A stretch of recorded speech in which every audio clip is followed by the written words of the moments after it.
உலக ஹோமியோபதி தினத்தை முன்னிட்டு சென்னை பெசர்ட் நகர் கடற்கரையில் சாந்தோம் ஹோமியோபதி மருத்துவமனை மற்றும் ஆராய்ச்சி மையம் சார்பில் சிறப்பு விழிப்புணர்வு நிகழ்ச்சி மற்றும் உலக சாதனை முயற்சி நடைபெற்றது.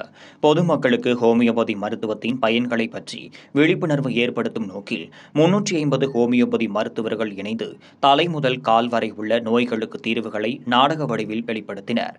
மேலும் வேர்ல்டு ஹோமியோபதி டே என்ற எழுத்து வடிவத்தில் மருத்துவர்கள் நின்று சாதனை நிகழ்ச்சியில் பங்கேற்றனர்.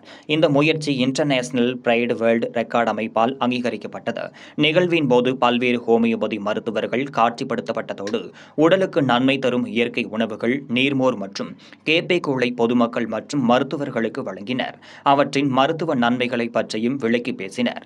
இதுகுறித்து பேசிய இந்த நிகழ்வை தோற்றுவித்த சாந்தம் மருத்துவமனை நிறுவனர் மற்றும் இயக்குனர் மருத்துவர் சேசையா ஆண்டோ பூவேந்தன் கூறுகையில், குறிப்பாக காயங்கள் போன்ற பிரச்சனைகள் 2 முதல் 3 நாட்களில் நிவர்த்தியாக முடியும் என்றும், கடந்த 100 ஆண்டுகளில் அலோபதிக்கு பிறகு ஹோமியோபதி மருத்துவமே மிகுந்த பரவலாக பயன்படும் சிகிச்சை முறையாக வளர்ந்து வருகிறது என்று கூறினார்.